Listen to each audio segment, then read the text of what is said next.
A crise muitas vezes nos atinge sem mandar telegrama. Bate à nossa porta, outras vezes arromba a nossa porta e nos esmaga debaixo do seu rolo compressor. Nós vivemos uma das crises mais agudas e agônicas na nação brasileira. É a crise que se instala dentro do coração, na família, na igreja e na sociedade. O que fazer na hora da crise? Qual é o propósito de Deus na hora da crise? Se você quer a resposta, participe conosco do programa de hoje, o programa Verdade e Vida aqui na Rede TV, porque nós temos uma mensagem de Deus para o seu coração. Verdade e Vida, uma palavra de esperança para um mundo em crise. É com alegria que temos o reverendo Jeremias Pereira da Silva, pastor da Igreja Presbiteriana, oitava em Belo Horizonte, oitava Igreja Presbiteriana em Belo Horizonte, ali em Minas Gerais, e membro da CNE. Reverendo Jeremias, eu quero hoje conversar com o senhor, já que o senhor é da CNE e esse programa, nós somos da CNE, eu e o reverendo Hernandes, quero tratar de um tema aqui que muita gente não gosta de tratar sobre finanças e mordomia. Por que é tão difícil as pessoas falarem sobre contribuição, sobre dízimo, sobre oferta? Por que isso acontece? Santo Varão Daniel, o Senhor te abençoe, te guarde, sua família querida, e abençoe você e sua casa, que está aqui hoje conosco. Dízimos e ofertas é um assunto das Escrituras. Ele é um assunto tão excelente como consagração, oração, salvação, cuidado da família, amor pelos filhos. Foi o Senhor Jesus quem falou muito sobre finanças, sobre dízimo e sobre ofertas. Às vezes, as pessoas têm um bloqueio de tratar, acho que porque não entenderam profundamente o que significa a bênção da mordomia, a bênção de contribuir. Foi Paulo quem disse que o Senhor falou que melhor coisa é dar do que receber. E o Senhor falou, dá e dá-se-vos-á, boa medida, recalcada, sacudida, transbordante. Foi Jesus quem falou, por que ter constrangimento de falar desse assunto? Mas o que eu observo é que muitas vezes as pessoas têm criticado algumas igrejas e tem até igrejas que criticavam, hoje fazem às vezes a mesma coisa, né? Mas criticam porque a ênfase só está na contribuição. O que é que o senhor tem a dizer sobre isso? Muito bem, só está na contribuição. Por outro lado, nós pecamos de não falar nada sobre o assunto. Se um exagera porque falou demais, o outro pecou porque falou de menos. Olha, você ser dizimista e ser ofertante é um privilégio, uma honra. Deus não precisa do nosso dinheiro. Mas Deus nos deu a bênção de participar com Ele.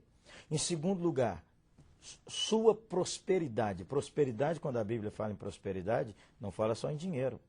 Uma das coisas da pessoa próspera é que ele aprende a ser um doador. É quando você abençoa os outros.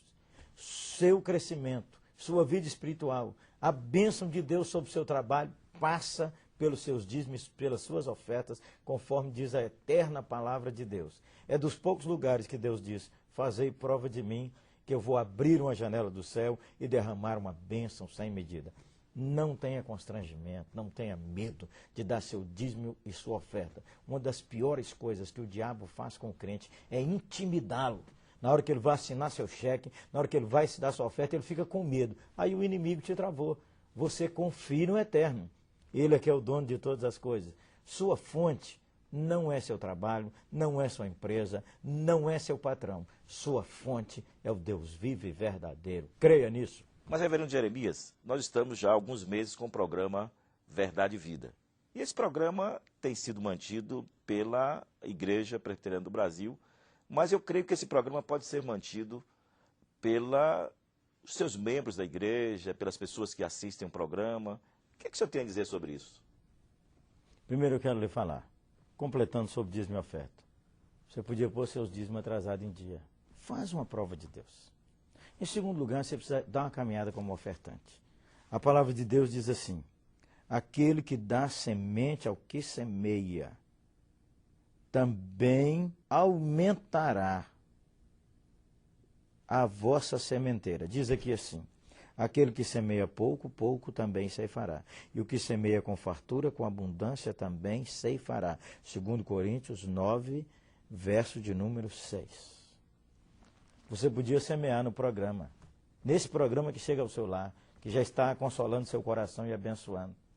E você pode participar desse grande projeto de, através da Igreja Presbiteriana no Brasil, alcançar milhares de pessoas com essa palavra que não macula as Escrituras, que procura ser fiel àquilo que Deus diz e que, acima de tudo, vem para trazer verdade, vida e esperança para o seu coração. Quem sabe esse mês você começa, agora, esse mês, mandando uma oferta especial. Tá? Eu estou gostando do programa, estou sendo abençoado, realmente nós precisamos dessa palavra na televisão, então eu não quero ficar fora. Diga no seu coração e converse com sua família. Atenção, a senhora que está aí ouvindo. Deita aí no ombro do seu marido e fala com ele assim: ô bem, vamos dar uma oferta, bem, uma oferta, não é esmola não. Você ouviu sua mulher? Então faça. A senhora, quem sabe os dois podem dar, a família pode dar. Vai ser uma bênção. Nós manteremos o programa no ar e multiplicará a bênção de Deus para milhares de famílias. Que Deus te abençoe. E nós vamos a essa mensagem musical e vamos voltar com a mensagem da Palavra de Deus com o reverendo Hernandes Dias Lopes.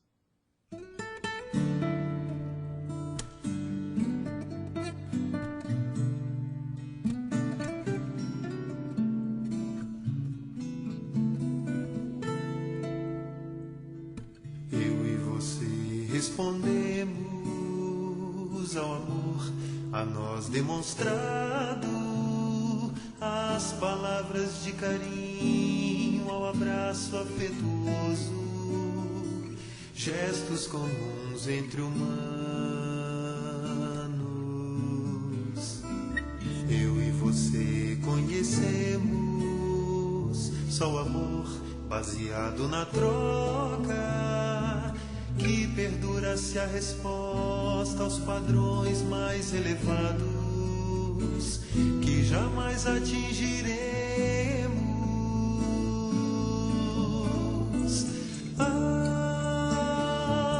no padrão normal que costumamos ver como algo tão banal.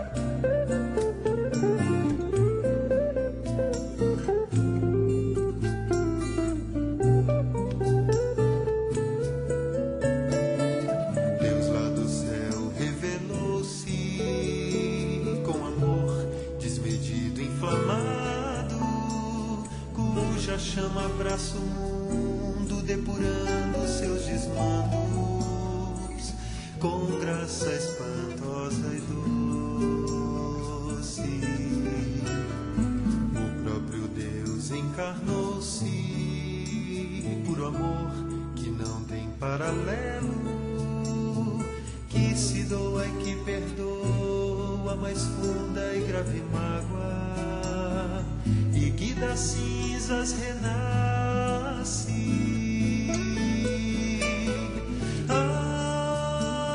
Amor incondicional que não podemos ver com o olho natural.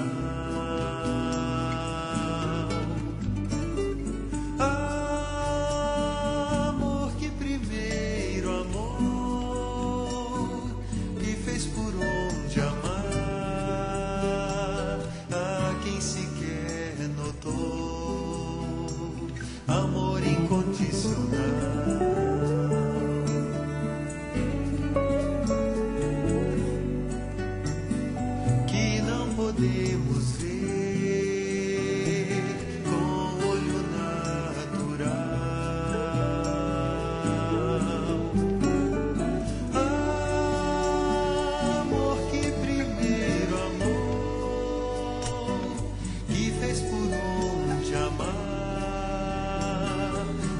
nem sequer notou. Amor incondicional.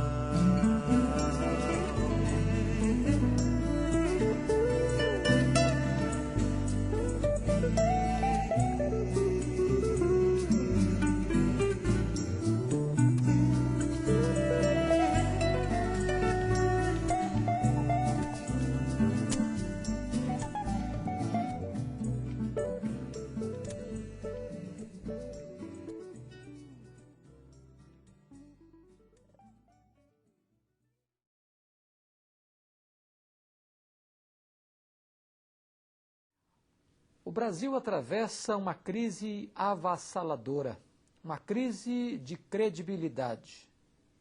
Talvez nunca na história da nossa nação vivemos uma crise tão aguda, que atinge as instituições, que atinge o governo, que atinge a família e também a própria igreja.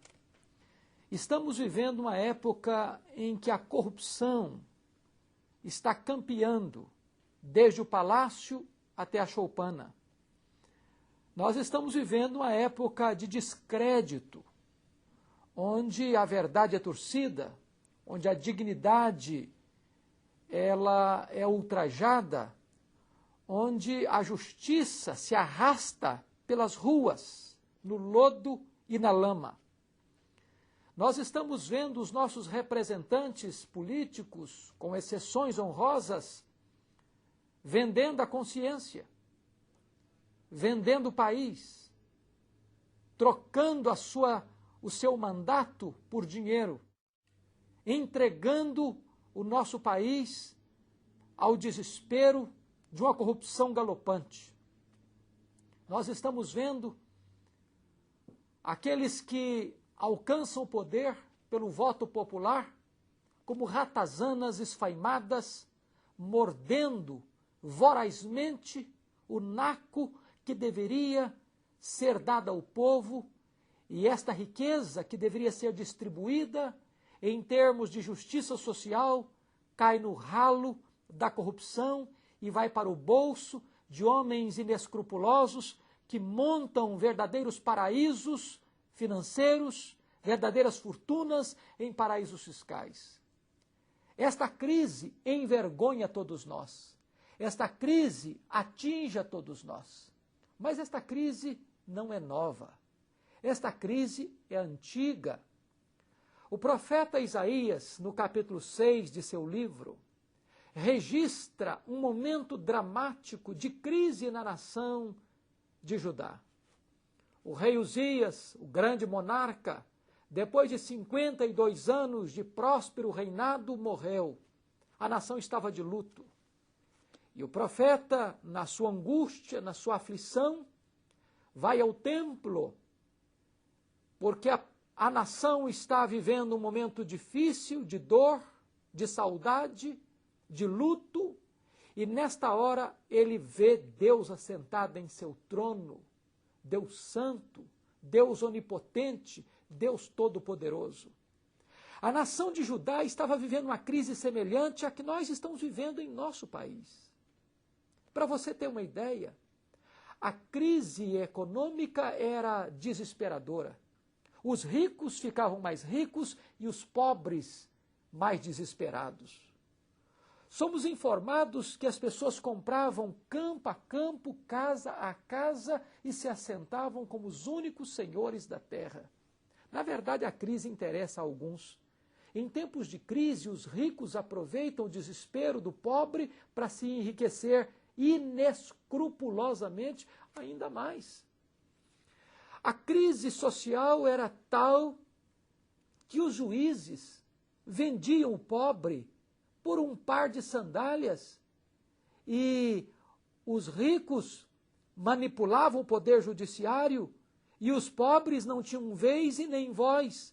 E desta maneira eles eram completamente entregues a uma situação desesperadora.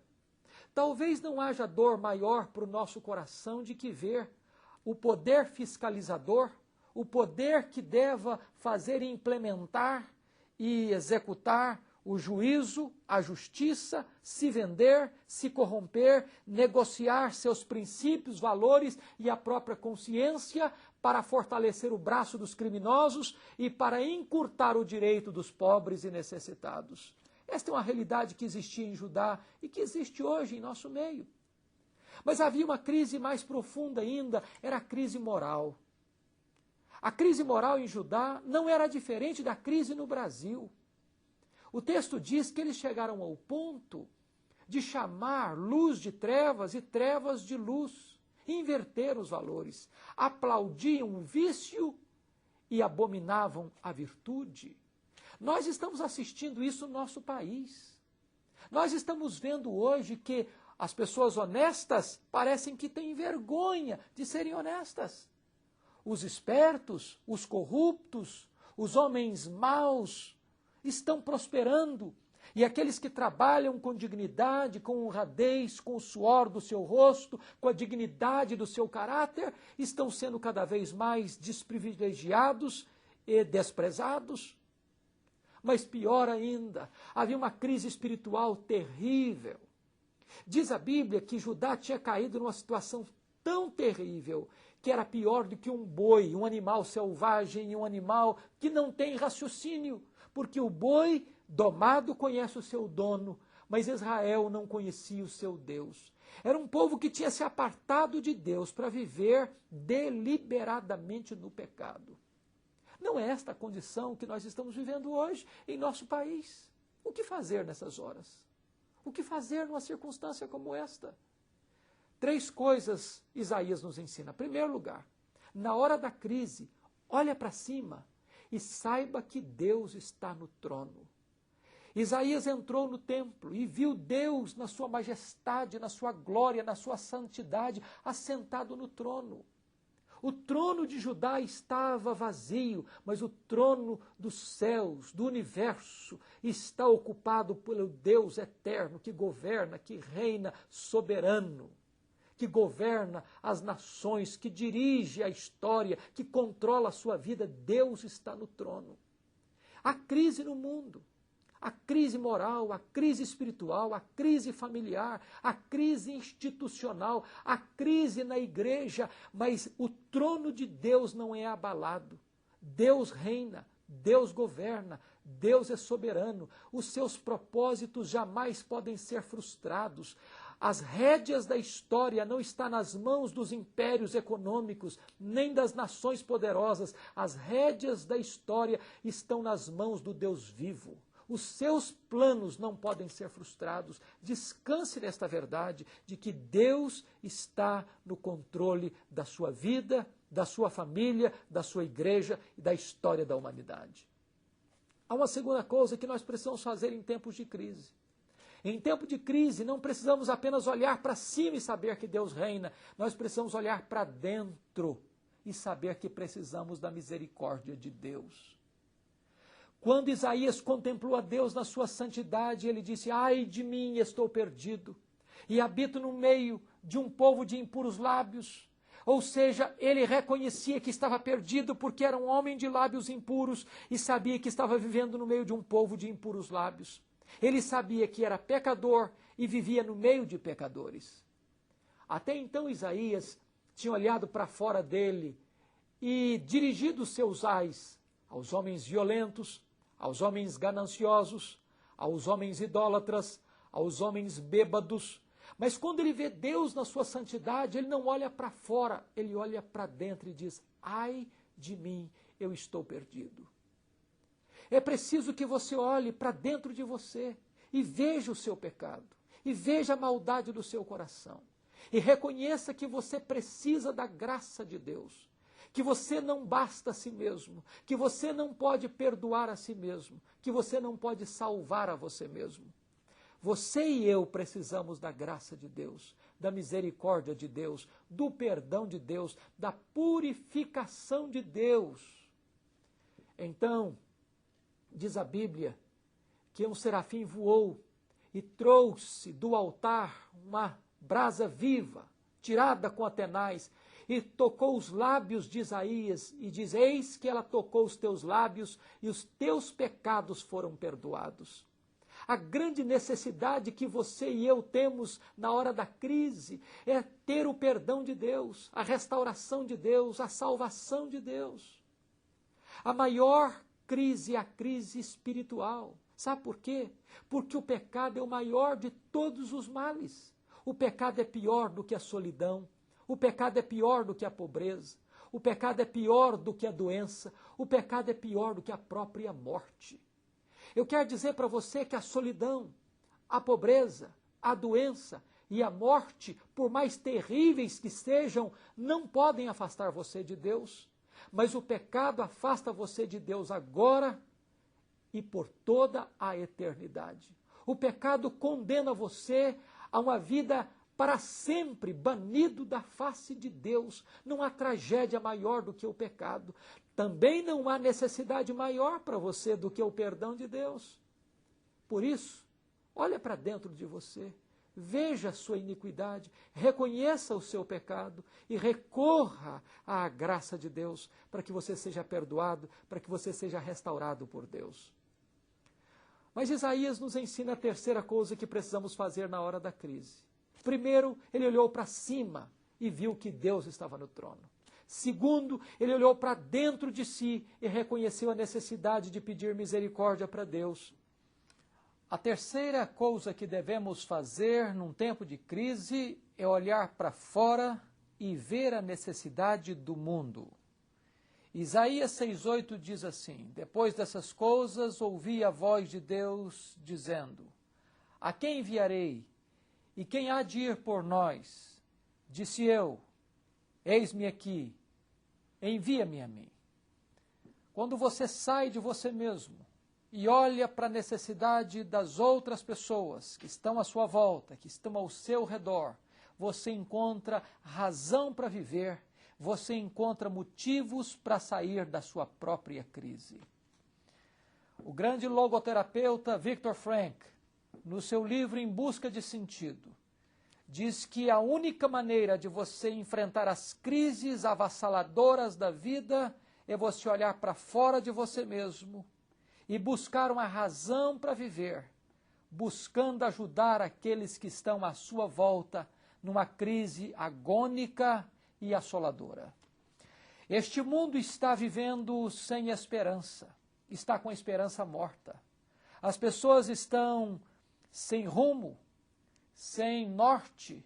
As pessoas sem Deus estão vazias, muitas delas prisioneiras do vício, do álcool, das drogas, de uma vida imoral e devassa, prisioneiras do amor ao dinheiro, da ganância. Pessoas vivem e morrem por causa de dinheiro, pessoas se casam e se divorciam por causa de dinheiro. E estas pessoas, neste afã da busca do ter, perdem a sua alma. Há pessoas que estão vivendo na busca de um sentido para a vida, na religião, no sucesso, na fama, mas só encontram o vazio, só encontram a falta do sentido do existir. Deus chamou você, não apenas para ter um encontro com Ele, mas Deus chamou você para ser um embaixador de boas novas neste mundo corrompido e mau. Deus chamou você para ser um luzeiro no mundo. Deus chamou você para ser um atalaia, para ser um embaixador, para ser um portador de boas novas. Deus quer usar você. Deus quer instrumentalizar você para ser uma bênção na sua família, na sua cidade, no seu país, em todo o mundo. Na hora da crise, olha para cima, saiba que Deus está no trono. Ele reina e Ele governa. Na hora da crise, olha para dentro e saiba que você precisa desesperadamente da graça de Deus, do perdão de Deus. Na hora da crise, olha para fora e veja um mundo que está em agonia, precisando da mensagem do Evangelho, da mensagem da reconciliação, da mensagem do amor de Deus, da salvação em Cristo Jesus. Este é o grande desafio para o seu coração. Num tempo de crise, você pode ser uma pessoa alcançada pela graça de Deus, sair da crise e ser um instrumento de Deus para ajudar outros a saírem também da crise e encontrarem o Deus vivo e encontrarem a vida eterna em Cristo Jesus. Que Deus te abençoe, em nome de Jesus. Verdade e Vida, mostrando o caminho do perdão e da vida eterna. Eu sou o caminho, e a verdade e a vida. Ninguém vem ao Pai senão por mim. E conhecereis a verdade, e a verdade vos libertará. O programa Verdade e Vida quer saber como essa verdade tem chegado aí na sua cidade, na sua igreja. Para tanto, gostaria que você passasse o e-mail para verdadevida@uai.com.br. Eu vou repetir, verdadevida@uai.com.br. Como esse programa tem abençoado a sua vida? Passe o e-mail e nos informe. Conte as bênçãos que Deus tem produzido aí na sua igreja, na sua cidade, no seu lar, através do programa Verdade e Vida. Graças a Deus, porque muitas pessoas têm orado pelo programa Verdade e Vida.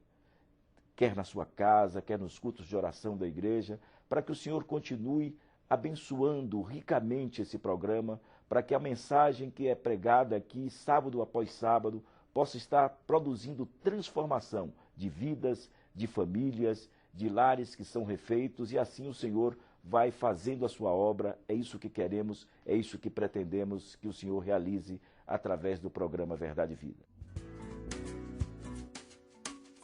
Presbiteriana do Brasil.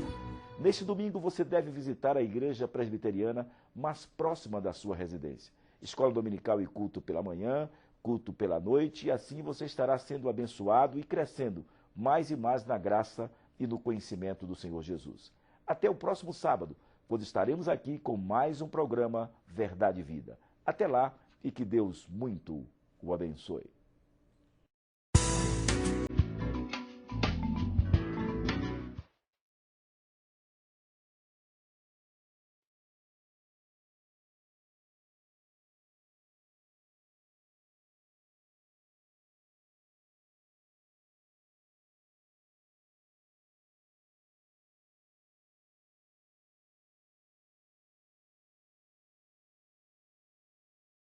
Verdade e Vida. Um programa da Igreja Presbiteriana do Brasil.